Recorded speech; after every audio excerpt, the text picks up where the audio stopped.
किसको भागवत सुनने का अधिकार है? पहले इस ग्रंथ का नाम भी अधिकारी है कि ये भागवत कथा श्रवण करने का अधिकार किसको है। तो कहा कि निर्मत्सराणाम सताम, जो निर्मत्सर हो। मैंने आपको बताया होगा कि दूध गाय का बहुत दिव्य दूध होता है, लेकिन उसको यदि खट्टे पात्र में डाल देंगे तो दूध भी फट जाएगा।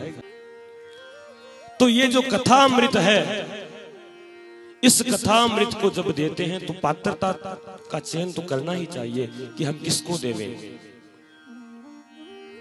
हर किसी को ये नहीं दिया जाता, वो हर किसी को ये दिया नहीं जा सकता, क्योंकि निर्मत्सर होना पड़ता है भागवत प्राप्ति के लिए, अथवा भगवत प्राप्ति के लिए निर्मत्सर होना पड़ता है।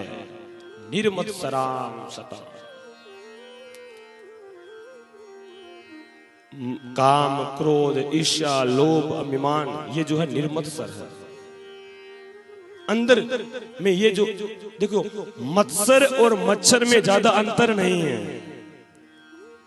मत्सर और मच्छर में ज्यादा अंतर नहीं है। मच्छर बाहर से काटता है तो मत्सर अंदर से काटता है।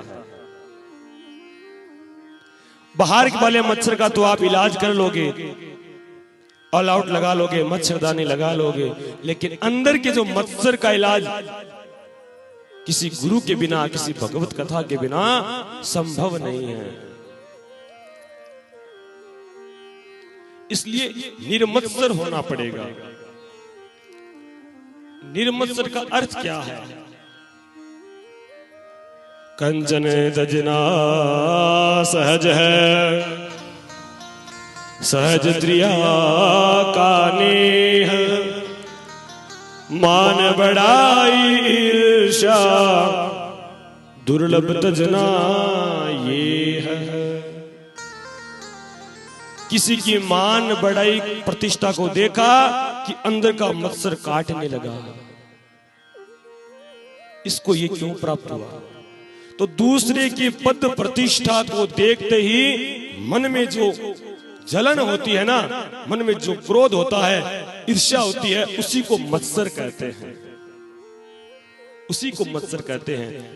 क्योंकि महाराज इस कली काल में अपने दुख से कोई दुखी नहीं है, जितने दूसरों के सुख से दुखी हैं।